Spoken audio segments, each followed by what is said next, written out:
Hi friends, welcome to Cinepulse. இந்த வாரம் ஓடிடியில் ரிலீஸ் ஆகிருக்க பிடி சார் அரண்மனை 4ஓட ரிவ்யூ பார்க்கலாம். முதல்ல பார்க்க போகிறது வந்துட்டு பிடி சார் ஹிப்பாபாதி அனிகா வந்துட்டு விஸ்வாசம் படத்தில் அஜித் சாருக்கு வந்து பொண்ணாக நடித்தவங்க. தியாகராஜன் முக்கிய ரோலில் ப்ளே பண்ணியிருக்காரு. தியாகராஜனோட college GP group of college, அப்புறம் வந்துட்டு ஸ்கூல் ரெண்டுமே பக்கத்தில் இருக்குது. அந்த ஸ்கூலில் தான் வந்துட்டு ஹிப்பாபாதி வந்துட்டு பிடி சாராக இருக்கார். அந்த காலேஜில் வந்து அனிகா வந்துட்டு ஸ்டூடெண்ட்டாக படிச்சுட்ருக்காங்க. ஒரு நாள் அனிகா வந்துட்டு காலேஜ் ஃபங்க்ஷனுக்காக வந்துட்டு ஒரு மாடர்ன் ட்ரெஸ் போட்டு போகிறாங்க. அப்போ வந்துட்டு சில இளைஞர்கள் அவங்கள கிண்டல் பண்ணுறாங்க, சில காயப்படுத்திடுறாங்க. அதை வீடியோவும் அவங்க வந்துட்டு ரெக்கார்ட் பண்ணுறாங்க. அனிகா வீட்டுக்கு வராங்க.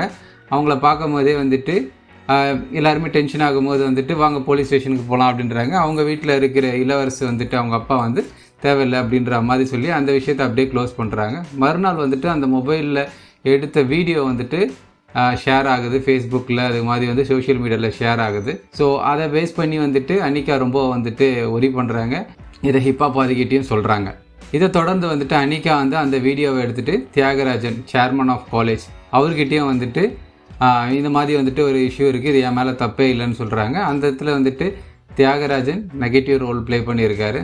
அந்த சுச்சுவேஷனை தனக்கு சாதகமாக வந்துட்டு பயன்படுத்துறதுக்காக வந்துட்டு மிஸ்லீட் பண்ணுறாரு அனிகாவை. அந்த இன்ஃபர்மேஷனோட வந்து அனிகா வந்துட்டு தற்கொலை பண்ணிக்கலாம் அப்படின்னு சொல்லிட்டு ஸ்கூல் மாடியிலேருந்து குதிக்கிறதுக்கு பார்க்குறாங்க. அப்போ ஹிப்பாபாதி வந்துட்டு தடுக்கிறார். தியாகராஜனை எப்படி சட்டத்துக்கு முன்னாடி வந்துட்டு ஒரு குற்றவாளியாக நிரூபிக்கிறது அப்படின்றதுக்காக நடக்கிற பிளான் தான் மொத்த கதையுமே. நிறைய வந்துட்டு ட்விஸ்ட் அண்ட் டர்ன்ஸ் இருக்குது. படம் வந்துட்டு ரொம்ப நீட்டாக எடுத்திருக்காங்க. ஸோ ஃபேமிலியோடு உட்காந்து பார்க்க வேண்டிய அருமையான படம். அடுத்ததாக நம்ம பார்க்க போகிற படம் வந்து அரண்மனை 4. அரண்மனை 1, 2, 3, இது 4. அதே க்ரூ, சுந்தர்சியோட அதே ஸ்டைல் ஆஃப் ஸ்க்ரீன் பிளே தான். சுந்தர்சி வந்து ஒரு வக்கீலாக இருக்கார். அவரோட தங்கை தான் வந்துட்டு தமன்னா. அது தமன்னாவோட ஹஸ்பண்ட் வந்துட்டு சந்தோஷ்னா வந்துட்டு குக் வித் கோமாளியில் வந்திருக்காரு. ப்ளஸ் வந்துட்டு அதுக்கப்புறம் வந்து சார்பேட்டா பரம்பரையிலையும் வந்து ஒரு முக்கியமான கதாபாத்திரத்தில் வந்துட்டு நடிச்சிருப்பார் ராமன். நீங்கள் அந்த ஃபஸ்ட்டு எடுத்தவொடனே வந்து ஆர்யா கூட ஃபைட் போடுவார். ஸோ சந்தோஷும் தமன்னாவும் ஹஸ்பண்ட் அண்ட் ஒய்ஃப். அவங்களுக்கு 2 பசங்க, ஒரு ஆண் ஒரு பெண். பேயோட பேர் வந்துட்டு பாக். இந்த பாக் என்னென்னா வந்துட்டு கடல்லையும் இருக்கும், நீர்லேயும் இருக்கும், நிலத்திலும் இருக்கும், ஒரு வகையான பேய் அப்படின்ற மாதிரி டிஸ்கிரைப் பண்ணுறாங்க. படம் ஸ்டார்ட் ஆகும்போதே வந்துட்டு அந்த பாகை வந்து கட்டுப்படுத்தி கடலுக்கு அடியில் வச்சுருக்காங்க. பட் ஒரு பூசாரியும் அவன் மகளும் போகும்போது வந்துட்டு அது டிஸ்டர்ப் ஆகிடுது. அந்த பாக் வந்து அவங்க மகளை வந்துட்டு கொன்னுடுது.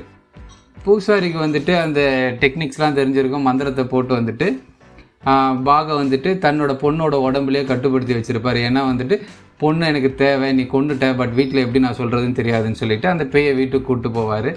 ஸோ பொண்ணை அந்த பாகை கட்டுப்படுத்தி வச்சுருந்தது அதோட ஆத்மாவை வந்துட்டு ஒரு இடத்துல ஒழிச்சு வச்சுருப்பார். இதுதான் கான்செப்ட். அதை தேடி வந்துட்டு பாக் வருது. அந்த பாகம் வந்துட்டு அந்த ஆத்மாவையும் வந்துட்டு எங்கே இருக்குன்றதை பார்த்துட்டு எல்லாத்தையுமே எடுத்துருது. சுந்தர்சிக்கு ஒரு தகவல் வருது, தமன்னா வந்துட்டு தூக்கிட்டு தற்கொலை பண்ணிக்கிட்டாங்க அப்படின்னு சொல்லிட்டு. காரணம் வந்து சந்தோஷம் வந்து மாரடைப்பால் இறந்துட்டாருன்னு சொல்லிட்டு. இதனால் சுந்தர்சியும் கோவை சரளாவும் வந்துட்டு அரண்மனை நோக்கி வராங்க. அங்கே வந்துட்டு இங்கே நடக்கிற அமானுஷ்ய விஷயங்கள்லாம் என்னென்ன நடக்குது, அது என்னவா இருக்குது அப்படின்றத வந்துட்டு அவர் கண்டுபிடிச்சி ஆஸ் யூஷுவல் வந்துட்டு பாக்கிட்டேருந்து வந்துட்டு எப்படி காப்பாற்றுறது. இந்த பாக் என்ன பண்ணும் அப்படின்னா வந்துட்டு ஒரு 3 பேரை செலக்ட் பண்ணியிருக்கு. 10 இயர்ஸ் கேப்பில் வந்துட்டு பிறந்தவங்க. ஸோ ஒரே தேதியில் 10 வருஷத்துக்கு இடைவெளியில் பிறந்த 3 பேரை கொண்டா வந்துட்டு கடவுளோட அதிக பவர் கிடைக்கும் அப்படின்ற மாதிரி வந்துட்டு அதுதான் வந்துட்டு கான்செப்ட். ஸோ அதனால் வந்துட்டு ஃபஸ்ட்டு 2 பேரை கொண்டுட்டு 3ஆவது ஆள் தான் வந்து தமன்னாவோட பொண்ணு. சுந்தர்சி எப்படி வந்துட்டு அந்த பொண்ணை காப்பாற்றினார், பாகை எப்படி அழிச்சார் அப்படின்றது தான் மொத்த கதை. கிராஃபிக்ஸ்லாம் பார்த்தீங்க அப்படின்னா வந்துட்டு கிளைமேக்ஸில் இருக்க கிராஃபிக்ஸ் ரொம்ப நல்லாயிருக்கும். அதுக்கு அடுத்தது நடுவில் வர கிராஃபிக்ஸ் எதுவுமே வந்துட்டு அந்தளவுக்கு ஒரு மனசுக்கு ஒட்டுற மாதிரி எதுவுமே இருக்காது. அது இல்லாமல் செட்டு போட்டு நிறைய ஃபாரஸ்ட் ஏரியா எடுத்திருப்பாங்க. அதில் இன்னும் கொஞ்சம் பெட்டராக வந்துட்டு பண்ணியிருக்கலாம் அப்படின்ற மாதிரி தான் இருக்கும். அரண்மனை உங்கள் சீரீஸ் உங்களுக்கு பிடிச்சிருந்துச்சுன்னா இந்த படம் கண்டிப்பாக உங்களுக்கு பிடிக்கும். ஆல்ரெடி இந்த 2 படமும் பார்த்துருந்தீங்கன்னா கமெண்ட்ஸ் போடுங்க. இல்லை எந்த படம் பார்க்க போகிறீங்க அப்படின்றத கமெண்ட்ஸ் பண்ணுங்கள். ப்ளீஸ் சப்ஸ்கிரைப் பண்ணுங்கள். Keep supporting. தேங்க்யூ.